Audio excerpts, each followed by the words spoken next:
1 cup அளவுக்கு அரிசி மாவு, 1/4 கப் கடலை மாவு, ஒரு 2 ஸ்பூன் அளவுக்கு கோதுமை மாவு, ஒரு 1/2 டீஸ்பூன் சோடா மாவு, உப்பு ஒரு 1/2 டீஸ்பூன் தேவைக்கு.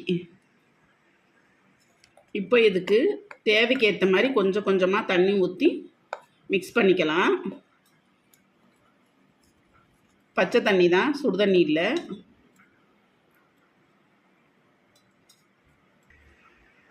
இந்த மாதிரி மாவை கரைச்சி எடுத்துக்கணும். ஒரு கடாய் அடுப்பில் வச்சு அதில் நம்ம இப்போ கரைச்சி வச்ச மாவை ஊற்றி இந்த மாதிரி நல்லா கிண்டி சுருளை கிண்டி இறக்கிக்கணும்.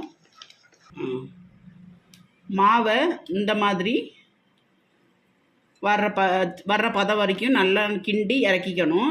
இப்போ கொஞ்சம் ஆறி போச்சு. இதில் நம்ம இப்போ கார்ன்ஃப்ளவர் மாவை கொஞ்சம் கொஞ்சமாக சேர்த்து சப்பாத்தி மாவு பதத்துக்கு பிசைஞ்சுக்கணும்.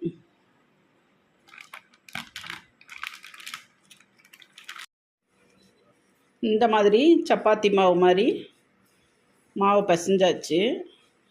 இப்போ இதை இந்த மாதிரி மாவை குர்குரே ஷேப்லேயே நம்ம செஞ்சு எடுத்துக்குவோம். இந்த மாதிரி மாவை குர்குரே ஷேப்புக்கே நம்ம உருட்டி எடுத்து வச்சுக்கலாம். இப்போ இதை எண்ணெயில் பொரிச்சு எடுக்கணும். இதில் சேர்க்க போகிற மசாலா தான் ரொம்ப முக்கியமானது. இதை நீங்கள் கடைசி வரைக்கும் பார்த்தா தான் உங்களுக்கு இந்த மசாலா என்னன்னு தெரியும். நம்ம இப்போ இதை பொரிச்சு எடுக்கலாம்.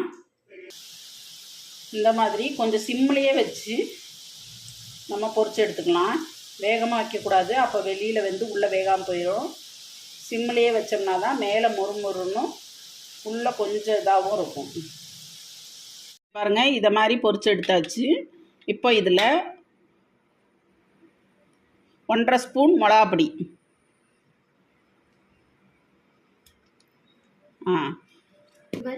1/2 spoon garam masala, 1 spoon chat masala, ஒரு 1/2 டீஸ்பூன் உப்பு, இப்போ 1 டீஸ்பூன் சர்க்கரையை பொடிச்சது.